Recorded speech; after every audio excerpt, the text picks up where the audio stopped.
walaupun ada kasrohnya, tapi karena waqaf harus dimatikan. Jadi mengarah ke suara dha. Sekali lagi, ya ayyuhalladzina amanu kunu qawwamina lillahi syuhada'a bil qist.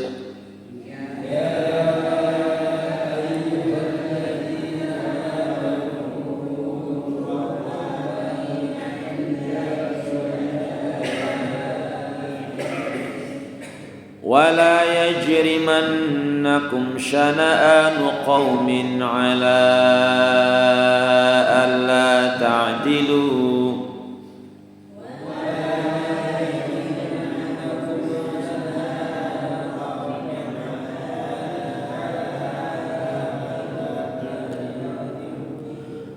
ولا يجرمنكم شنآن قوم على ألا تعدلوا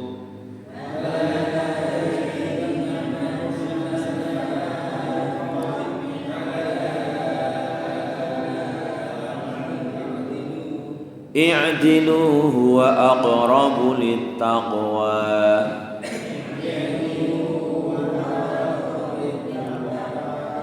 اعدلوا هو أقرب للتقوى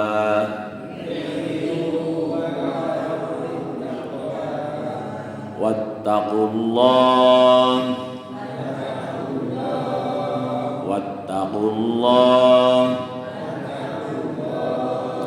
إن الله خبير بما تعملون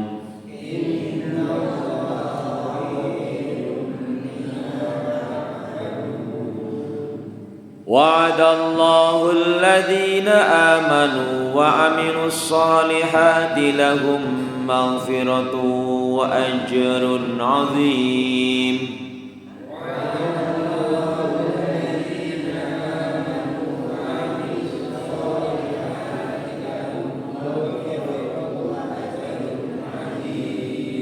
وعد الله الذين آمنوا وعملوا الصالحات لهم مغفرة وأجر عظيم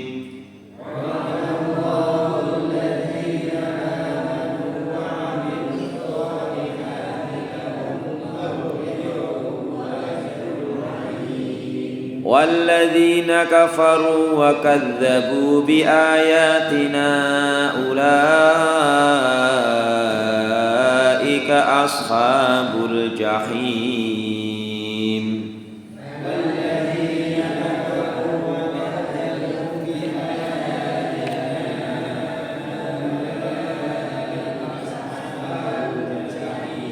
صدق الله العظيم.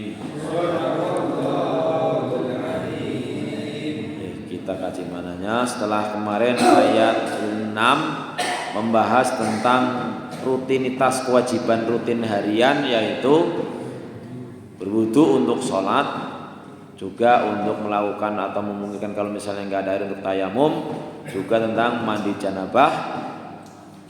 Maka di ayat yang ke-7 ini Allah juga memerintahkan yang lainnya, yaitu wadhkuru nikmatallahi alaikum, dan selalulah kalian ingat. Wadhkuru al-khitab lil mu'minin, jadi yang ditujukan dalam pembicaraan ini adalah orang-orang yang beriman. Orang-orang yang enggak beriman ya terserah.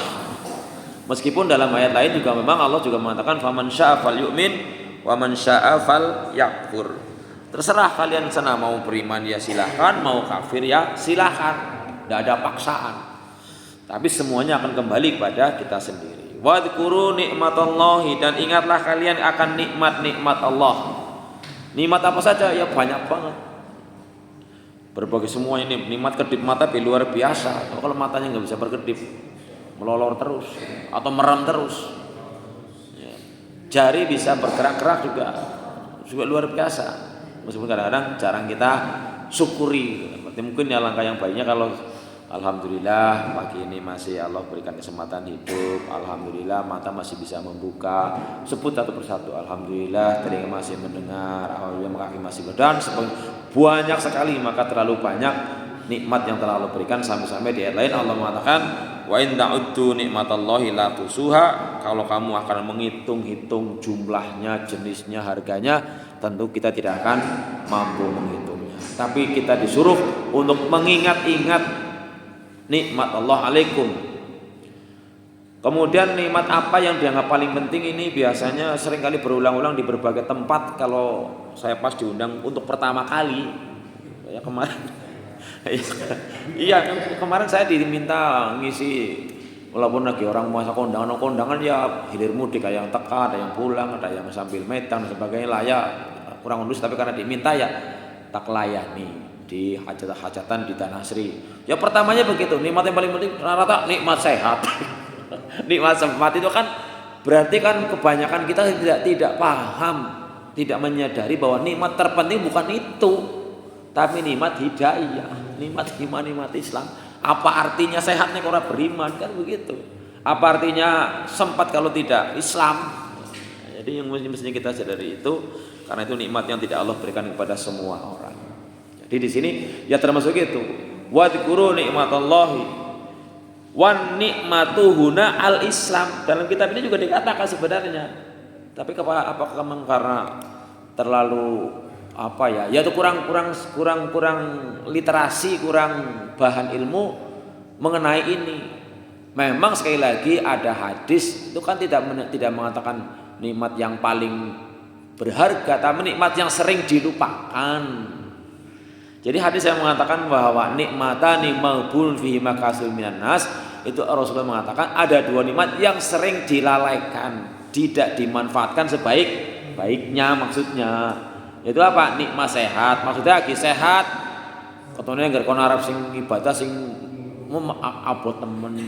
Engko anggar meriang nembe kayak gitu kok ketone karena merasa bisa mati, jadi tambah rajin udah ibadah, main khusus khotimah. Harusnya kan nggak begitu, karena namanya mati kan nggak menunggu apa, mau ada yang ngirim lagi ngisi pengajian begini belum ramu bludak mati. Yo ada, bahkan ada yang pemain bola mau gendong mati, penyanyi joget-joget mati. Ya kan pirang-pirang, seakan-akan bahwa mati itu kalau meriang disit kan nggak begitu.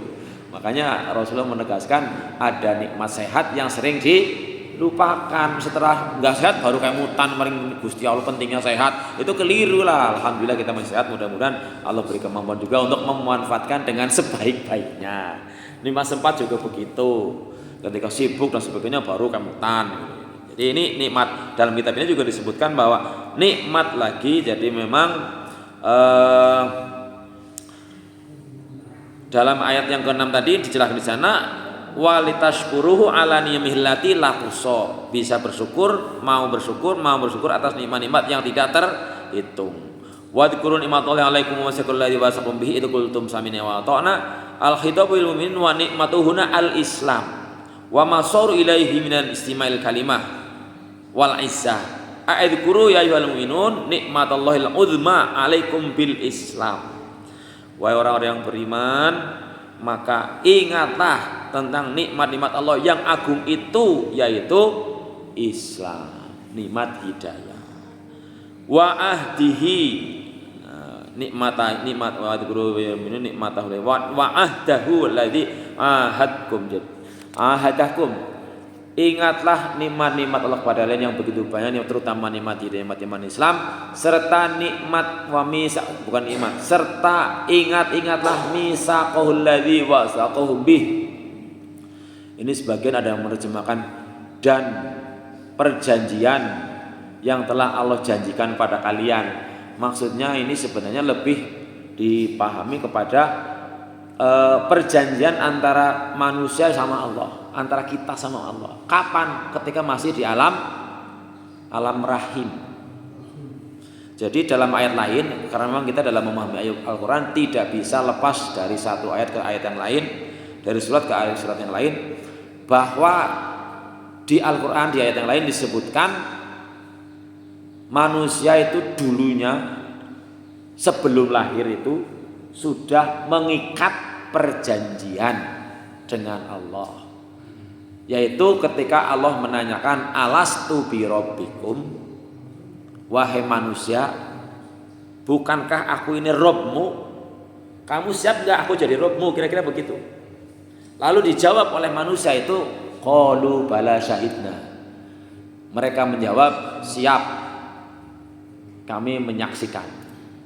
Sehingga ada yang memahami dari ayat ini, kalau calon manusia itu kok tidak mau menjawab iya, maka dia tidak akan lahir, tidak akan hidup, tidak akan lahir hidup. Itu diingatkan bahwa kita yang hidup itu berarti dulu pernah berjanji di alam sana, yang kita kalau tidak diingatkan dalam Al-Quran ya tidak ingat. Makanya diingatkan dalam Al-Quran. Di sini juga diperintah suruh mengingat-ingatnya itu. Jadi apa? Artinya apa? Rob itu artinya pengatur. Artinya kita siap diatur oleh Allah, bukan bikin aturan-aturan yang bertentangan dengan aturan Allah. Bikin aturan silakan, bangun tidur, cuci piring misalnya boleh, itu tidak bertentangan, boleh.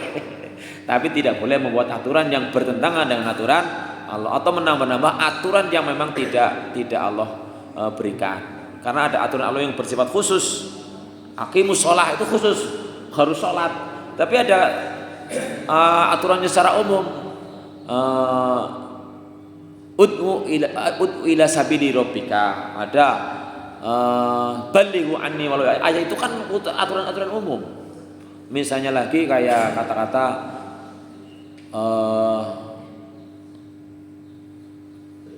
wa'mur bil ma'ruf. Wa'mur bil ma'ruf ini perintah umum. Perintahlah semua orang dengan hal yang ma'ruf, yang dikenal baiknya. Ya kan umum, kebaikan apa saja. Cuci piring ya bagus, ngepel ya bagus. Ya kan itu tidak bertentangan dengan aturan Allah. Jangan kemudian berpikir apa ada aturan Allah suruh nyapu. Ya aturannya aturan umum. An-nadzafatu minal iman, kebersihan dari iman. Aturan tadi memerintahkan pada yang ma'ruf. Apa ada aturan Allah dalam Al-Quran dan hadis yang melarang merokok misalnya? Ya enggak, ada apa? Wanha anil mungkar, katakanlah seperti itu. Misalnya kan sebagian bukan sebagian ya iya kalau bicara masalah baik buruk kan enggak semua orang setuju, tetapi mayoritas manusia waras, manusia normal mengatakan berpendapat bahwa merokok itu tidak baik. Kira-kira begitu kan misalnya gitu loh. Tapi kalau yang semboyannya no smoking, bahwa ya no yang smoking, no smoking gitu kan. Di mana ya? No yang rokok kayak misalnya itu ya terserah aja. Ini kan itu aturan-aturan sifatnya umum dan kita kembali kepada kepentingan kita masing manusia tadi. Jadi yang dimaksud dengan perjanjian yang telah Allah perjanjikan pada kita ikat, itu tadi perjanjian itu pendapat sekali pendapat. Tetapi yang jelas bahwa ya kita dalam hal ini ada lagi pendapat lain, kita suruh mengingat-ingat ya istilahnya semua perjanjian kan. Ada yang berpendapat ahli mufassir seperti yang saya ikuti dari Dr. Sarawat atau dari yang lainnya, yang berpendapat ayat ini berbicara tentang awal ayat surat ini. Di awal ayat kan ya ayyuhalladzina amanu aufu bil uqud. Ayat pertama kemarin surat Al-Maidah menjelaskan wahai orang yang beriman, penuhilah. Kemarin sudah dijelaskan bahwa aufu itu maknanya penuhi dengan sempurna, tidak dikurang-kurangi lah bahasanya. Semua perjanjian. Janji apa saja. Maka ada orang berpendapat janji adalah utang. Kan gitu. Kalau nggak dipenuhi ya utang sampai kiamat. Janji apa saja. Orang janji bayar utang, janji apa gitu. Apalagi kaitannya dengan hablum minan nas. Kalau orang belum saling meridhoi, belum saling memaafkan, ya Allah tidak akan memaafkan, kan seperti itu. Karena saking peliknya tentang memaafkan ini tidak mudah, pernah saya sampaikan, saya singgung bahwa pada suatu saat Rasulullah itu kelihatan muram, sedih, terus tiba-tiba tersenyum. Masih ingat gak? Yang mana? Ketika diperlihatkan kepada Rasulullah ada dua orang manusia sedang bertengkar berebut hak. Pokoknya ya nek kae urung diwekna nyong ora rila, nanti kiamat juga ora rila. Pokoknya nek aku kae urung dibalekna nyong ora rila tekan kiamat. Lalu kemudian Rasulullah bingung, ya Allah melas temen mungkin barangnya barang sepele. Kadang-kadang kan barang sepele dianggap oleh satu orang dianggap barang sepele, oleh orang yang punyanya dianggap hal yang besar. Kan bisa begitu. Nah, sekedar mungkin ya apapun jenisnya lah. Oh, misalnya anak pelem siji gitu, mut-mut malah dipet. Wah, umpamane gitu. Sapa kowe sing ngempet tekan kiamat ora bakal nyong rilani umpamane begitu. Nah, itu kan bisa jadi begitu. Maka orang ini dipertunjukkan oleh Rasulullah sedang berebut itu pokoknya lahnya orang biasa orang gelem bae masing-masing. Lalu masing-masing merasa sudah tidak bisa ketemu, istilahnya nggak bisa deal. Kemudian Allah perlihatkan sesuatu yang indahnya luar biasa sehingga kemudian orang yang tadinya bersikeras menuntut hak kemudian melihat sempat bertanya, ya Allah kayak nu apa main teman surga, gambar surga, siapa yang berhak masuk ke situ, Rasul siapa, Nabi siapa. Lalu dijelaskan jawabannya adalah siapapun yang berani membayar harganya. Apa itu harganya? Memaafkan saudaramu. Wah, lalu dibanding nyong sekedar di ngapura nih atau nyong jaluk ngapura di ngapura nih, nyong mendingan ya wis datang ngapura nih sing menyenguli kae gitu. Jadi orang waras, orang yang sadar, orang yang normal ketika ada sesuatu yang lebih baik pasti dia akan memilih yang lebih baik. Nah, hanya masalahnya kita sadar seringkali masih mempertanyakan apa iyalah lebih apik. As-salatu khairum minan naum, apa iyalah salat lebih apik timbang turu paen. Itu kan kadang masih seperti itu, dalam hati sih tidak mengatakan tapi ya tidak melakukannya sama saja lah orang gugu gitu. Apa iyalah salat jamaah lebih apik timbang dewekan gitu. Mbok sing penting salat gitu. Apa iyalah salat jamaah sing lebih apik sing lalu nusul takbiratul ihram imam. Mbok sing penting isi menangi, isi melu. Lah ya kadang-kadang itu secara sadar kita kan seringkali belum sampai kepada tatapan, belum sampai ke tahapan memilih yang lebih baik. Nah, ini terkait sekali lagi menurut saya tentang perintah mengingat-ingat untuk memenuhi perjanjian ini ya janji apa sajalah, semua perjanjian gampangannya. Meskipun sekali lagi namanya penafsir, tafsir ya ada yang mengatakan perjanjian suruh diingat-ingat dulu loh, kamu pernah janji loh, kalau kamu lupa, yaitu ketika dulu sebelum berakhir sudah pernah berjanji kepada Allah untuk siap diatur oleh Allah. Satu pemahaman, ya orang salah menurut saya. Allah pun juga di depan ayat ini di ayat 1 tadi mengatakan penuhilah semua perjanjian, ya itu juga tidak salah gitu kan. Ya istilahnya semua perjanjian memang kita supaya berusaha untuk menepati dengan sempurna. Jadi gitu. Idz qultum, di sini dilanjutkan idz qultum sami'na wa ata'na. Ketika kamu ucapkan kami siap untuk taat, kami dengar, kami taat. Jadi sekali lagi di ayat yang menanyakan alastu bi rabbikum qalu bala syahidna, maka itu bisa juga dipahami bahwa kita itu dulu-dulunya sudah bersiap, sudah menyatakan siap diatur oleh Allah dan siap taat. Tapi sekali lagi Allah pun mengetahui bahkan ketika Allah akan menciptakan manusia, yang ini yang mungkin perlu pemahaman kembali atau reposisi tentang pemahaman. Karena kemarin ketika saya ikut seminarnya Ustadz Purwanto di Al-Azhar, itu yang menyebabkan diantaranya, yang menyebabkan generasi sekarang terutama apalagi generasi anak-anak muda itu kurang semangat dalam menjadi yang terbaik di dunia ini khususnya, itu karena kesalahpahaman pengajaran. Kita pun ya saya juga baru menyadari bahwa memahami Al-Quran itu tentang urutan kejadian, urutan penyebutan juga sangat penting. Jadi ketika mayoritas peserta seminar itu ditanyakan, menurut jenengan dalam Al-Quran apa pertama-tama tujuan Allah menciptakan manusia? Jawabannya kompak. Kan apa? Kan ibadah. Salah. Lah ngertinya kados niku kompak saya juga ya kan ibadah. Al-Dzariyat ayat 56 atau ayat berapa itu? Bukan ya itu. Jadi ketika Allah nyuruh ibadah itu kan belum dibikin itu. Ketika sudah dibuat. Jadi Allah pertama berniat, Allah menyatakan kepada mereka akan membuat manusia itu tujuan pertamanya adalah untuk menjadi pemimpin nih gitu. Mimpin minimal ya di dunia khalifah itu mimpin siapa? Minimal mimpin awake dhewe. Lah ngerep pemimpin kok bodoh ya jelas orang bisa mimpin lah. Ya, Mbok. Ya pemimpin kok males.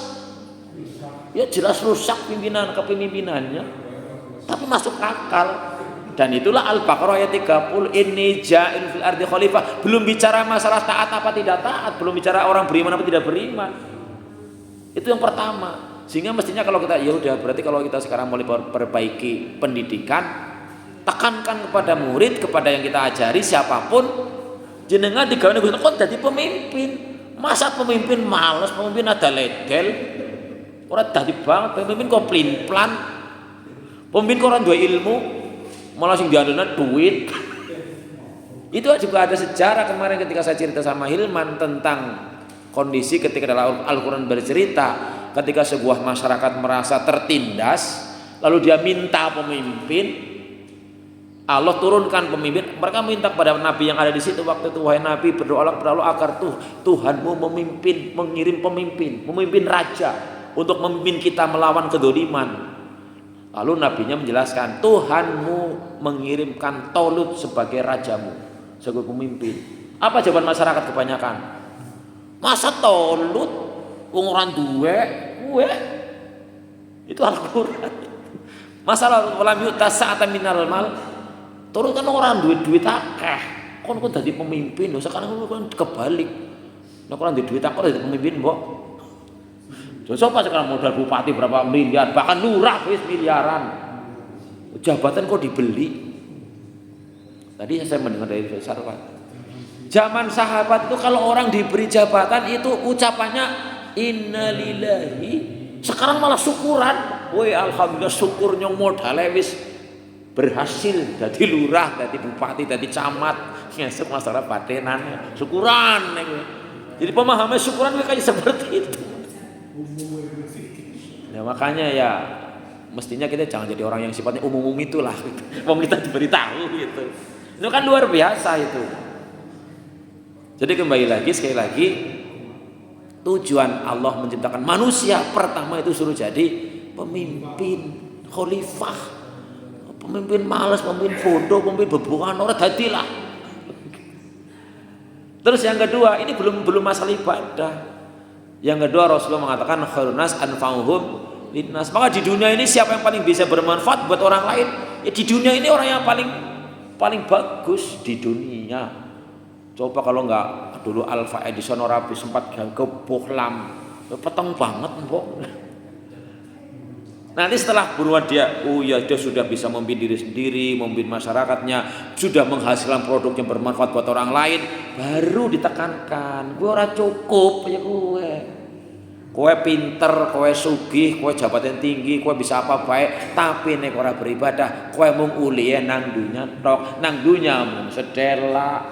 Sekaya wong mampir ngombe, dadi kowe kudu liyak butuh lah gue iki baru. Urutan sebenarnya. Tapi dipikir-pikir iya juga sih ya. Lah kalau cik-cik bocah agi senenge dolan, bocah agi senengane sing seneng-senengan tok duniawi, langsung ditekankan, wih Gusti Allah kowe ngibadah, perintah kowe kon ibadah. Ora enak temen.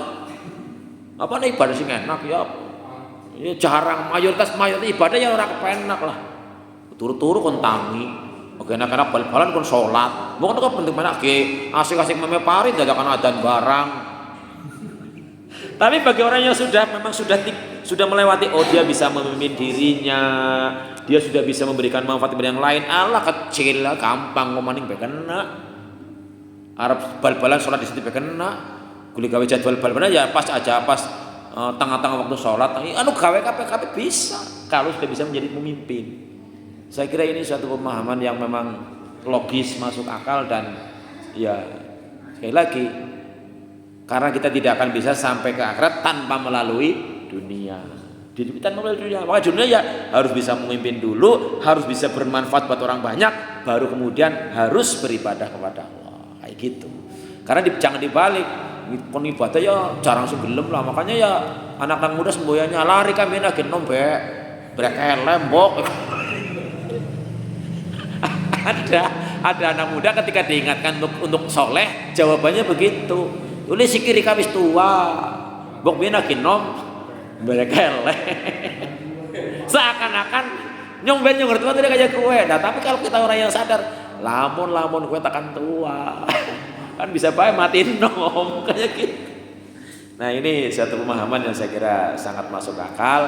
Maka mudah-mudahan kita bisa mengubah lah, bisa merubah khususnya pola pikir bahwa tujuan manusia diciptakan pertama suruh jadi pemimpin, yang kedua suruh bermanfaat buat orang lain, ujung-ujungnya sing paling penting nah gue.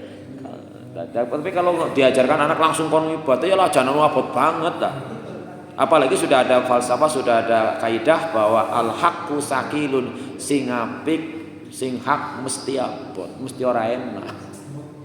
Tapi kalau orang sudah bisa memimpin diri sendiri, senajan pahit ala yang penting ya tak minum nang nyong kayak gitu tuh li. Imbok itu artinya kalau orang sudah menyadari ini nggak kepenak, ini nggak enak, tetapi karena ini penting, ini bermanfaat untuk saya, tetap akan saya lakukan. Itu orang yang sudah bisa memimpin dirinya sendiri artinya. Baru kemudian juga setelah bisa memimpin dirinya sendiri, baru memimpin orang lain. Ku anfusakum wa ahlikum nar. Lah bagaimana mimpin apa ada bisa kan mimpin wong liya. Malah kadang-kadang sekarang malah lebih banyak orang bisa mimpin wong liya, orang bisa mimpin apa dewek. Ayo jargon. Ya itulah kondisi kita yang mudah-mudahan ini bisa menjadi sebuah pemahaman yang bisa mencerahkan. Jadi sekali lagi kita sudah berikrar di hadapan Allah sami'na wa atona. Maka perlu mempelajari apa syariat yang Allah berikan dan itu benar. Wattaqullah, maka bertakwalah kepada Allah. Bolak-balik di berbagai ayat Allah mengatakan wattaqullah. Tentu tidak mudah. Innallaha alimun bidzati sudur. Maka di ujung ayat ini ditekankan bahwa yang penting itu artinya seperti apa. Bisa aja ustadznya ngomong begini, jangan artinya ya ora, kan begitu. Maka kemudian juga Allah ingatkan di dalam ayat lain, kabura maqtan indallahi an taqulu ma la taf'alun. Jadi kalau ada orang cuma bisanya ngomong tok tapi orang lakoni atau cara koni ya beban dosanya besar di hadapan Allah. Kan kira-kira seperti itu. Dan para pendengar, para audien, para peserta jangan kemudian menanyakan kepada orang yang mau paling jenengan ngomong tok bisa lakoni orang. Ya bukan begitu.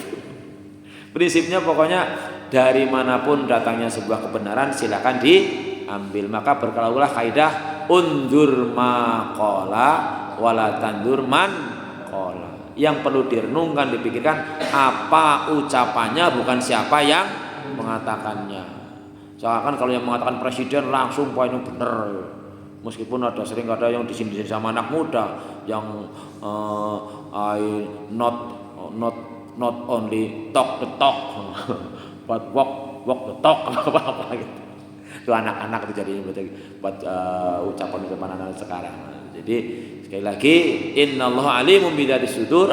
Sungguh Allah Maha mengetahui segala yang berada di dalam jiwa dan dada kita. Artinya niatnya tadi.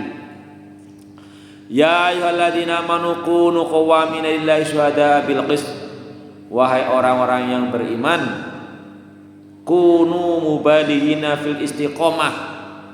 Jadilah kalian orang-orang yang terus-menerus menyampaikan dan menekankan fil istiqomah, dalam istiqomah bi syahadatikum, dengan kesaksiannya tadi. Jadi makanya kalau saya menyadari di antara serangkaian ibadah yang kita lakukan itu yang paling berat istiqomah. Ini terus ajek gitu. Ya sekali-sekali tahajud ya, tapi untuk terus-menerus ya berat. Tapi ya memang juga ada kalau dari pencerahan dari Gus Baha itu ya salat duha itu ya enggak wajib, jangan diwajibkan. Daripada jangan termasuk pada sendiri aku mewajibkan diriku sholat duha misalnya. Ya sekali-kali sholat duha, sekali-kali ora gitu. Sholat tahajud juga bukan wajib gitu. Ya jangan kemudian kalau enggak tahajud jadi kemudian menjadi seakan-akan sebuah pelanggaran. Ya bukan ya.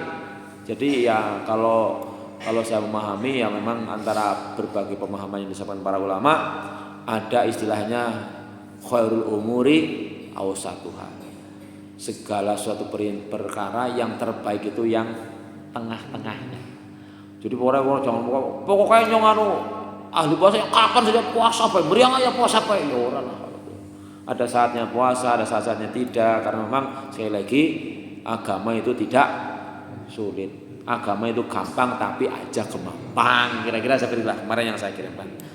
Di sini jadilah kamu orang-orang yang menegakkan qawamin, menegakkan kesaksian kepada Allah dengan adil. Wala yajrimannakum syana'u qaumin ala alla ta'dilu. Jangan sekali-kali karena kamu tidak suka, karena benci pada satu kelompok membuat kamu tidak adil. I'dilu huwa aqrabu littaqwa. Berbuat adillah kepada semua orang. Jadi perintah ini mengandung makna bahwa kepada siapapun, entah itu orang Islam atau bukan non-Islam, kita diperintahkan untuk adil.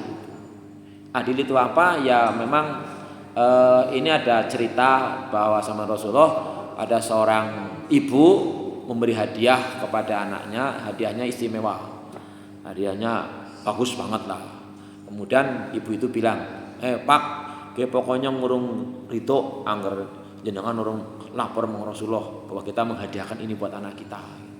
Akhirnya bapaknya datang ke Rasulullah, istri saya minta dipersaksikan bahwa ini memberikan hadiah ini untuk si A. Pertanyaan Rasulullah, apakah kalian memberikan yang sama kepada anak yang lain? Ya enggak, ini anak istimewa. Maka Rasulullah menolak memberikan kesaksian. Dalam arti perintah itu kalau anakmu diusahakan ini orang tua ya kepada anak. Orang tua yang anaknya yang pertama disekolahkan sampai sarjana, ya diusahakan sampai selesai sampai ke diusahakan semuanya. Perkara anak jembale lo itu urusan lain. Ya. Kadang-kadang kan juga pihak anak ada yang merasa kadang anak terutama ada yang besar ya. Lah bapak ibu radil, apa-apa nyong diperintahi apa-apa nyong itu berbagi karo adine. Dia belum bisa berpikir panjang. Orang tua mestinya harusnya berpikirnya panjang. Nah, ada sing barep. Agi kowe dhewek karo adine kok apa-apa nggo kowe kabeh. Ya mulai berat adimu barusan adine kon barengan karo kowe barang. Coba gini, kadang-kadang sing gede kok kados niku. Iri, masa apa-apa nyong karo adine apa-apa karo adine, apa-apa karo adine. Ora kemutan lamun lagi si dhewekan kabeh-kabeh nggo dheweke. Iki mung ora kemutan ora sadar si cilik. Nah, itu orang tua perlu memberikan suatu pendidikan pengarahan bahwa diingatkan lo biyen lagi kowe nurung duwe ati apa-apa nggo kowe kabeh. Bingung yo kowe ora meneng nggo apa-apa ning kowe kabeh. Lah siki ana adimu malah adimu sing berbagi karo kowe malah. Jadi aja iri kok apa adine apa karo adine. Ini perintah untuk berbuat adil kepada siapapun termasuk kepada anak tentang khususnya pemberian yang sifatnya duniawi. I'dilu huwa aqrabu littaqwa. Berbuat adillah kalian dan itu lebih dekat kepada takwa. Wattaqullah. Sekali lagi Allah berperintah wattaqullah. Sekali lagi juga kita perlu pernah tekankan juga adil bukan dimanai sama rata. Adil bukan berarti sama rata. Khususnya hal-hal yang tidak mungkin disamaratakan. Misalnya sangu. Sing kelas loro SD kalau kelas kuliah duwe sangu-sangu 5.000 barang ya ora gelem sing gede. Ilman ya minta sangunya. Berapa? 4.000. Beli apa? Beli kerupuk 4.000. Lah kalau sing gledin ya beliin kuota. Ya 35.000 ini malah gitu. Ilman enggak perlu kuota, tapi ini sudah memberi sangat nanti pulang ini minta apa ini gitu. Jadi ada saatnya yang memang perlu disamakan, ada yang saatnya yang tidak disamakan. Itu adil istilahnya gampangnya ya dimana menempatkan sesuatu pada tempatnya. Kalau kayak tadi pemberian kayak hadiah itu ya bisa dipersamakan. Dalam arti hadiah Sebenarnya kalau hadiah itu kan untuk penghormatan. Jadi kita perlu memahami ada istilah-istilah pemberian yang berbeda-beda. Ada hadiah, ada sedekah, ada infak, ada jariyah, ada sedekah gitu kan. Itu beda-beda. Pemberiannya bisa sama tetapi maknanya berbeda. Kadang-kadang ada orang yang ketika diberi seorang merasa dimelasi sehingga nyongko dimelasi, sorry lah ya, nggak usah ya, ditolak gitu. Padahal yang memberi hadiah. Misalnya seseorang nyangoni jenengan, kan ada orang yang edok-edok gelem lah. Cara bahasa Jawanya perwira. Ora lah. Anu dianggap dimelasi sih. Padahal yang memberi belum tentu karena melas, karena menghormati. Kan ada sebuah contoh real ketika Rasulullah ketika mau dalam riwayat tentang masuk Islamnya Salman Al Farisi, tokoh legendaris yang berhasil mengusulkan bikin parit untuk menghalangi musuh. Itu kan pengetahuan dia bahwa Nabi terakhir ini dia tidak makan sedekah tapi makan hadiah. Maka dia tes pertama, Rasulullah ini saya sedekahkan kurma buat jenengan. Terima kasih diwekna wong di. Tidak didahan. Oh, dean ya. Lain kali Rasulullah ini saya hadiahkan kurma buat jenengan. Terima kasih, dimakan. Oh, barangnya sama. Terus juga dari Umar, kalau jenengan diberi seorang jangan ditolak.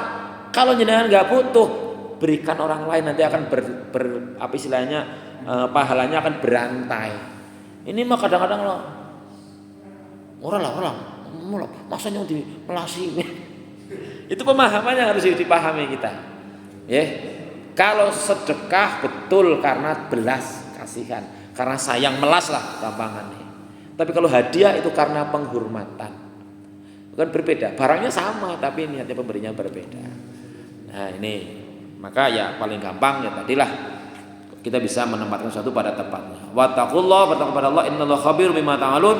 Allah akan mengetahui, menghabarkan apapun yang dikerjakan dalam surat Al-Kahfi. Ketika nanti kita di hari kiamat di mahsyar itu akan disetel seluruh filmnya. Orang asing ketinggalan apapun. Sehingga ya seperti itulah. Kemudian wa'adallahu alladziina aamanu wa 'amilus shaalihati lahum maghfiratu wa ajrun 'adziim. Allah telah menjanjikan kepada orang beriman dan beramal soleh. Pernah saya jelaskan, kata-kata beriman saja tanpa amal soleh katakanlah sebenarnya juga sudah termasuk cukup. Karena iman isinya ya hati, ya ucapan, ya tindakan. Itu sudah iman.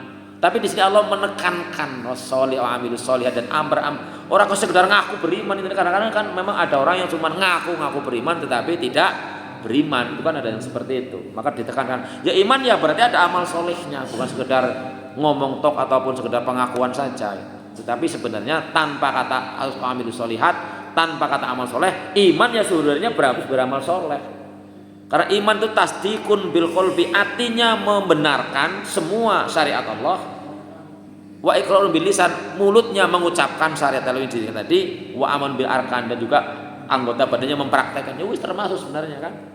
Tetapi pada dalam banyak ayat Allah selalu mengiringkan alladzina amanu wa amilus sholihat untuk memberikan penekanan pemahaman bahwa iman bukan sekedar batiniah, bukan sekedar pengakuan, tapi harus juga disertai dengan amal soleh, yaitu sebenarnya iman yang benar. Lahum maghfiratu ajrun adzim, maka Allah menjadikan akan diberikan ampunan serta pahala yang sangat besar.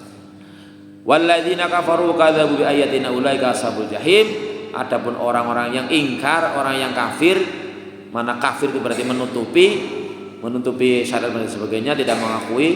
Wa kadzabu, ini juga ditekankan, kafir ya kadzabu, orang percaya juga menganggap bohong, mendustakan, tidak menerima, mereka itulah penghuni neraka jahim.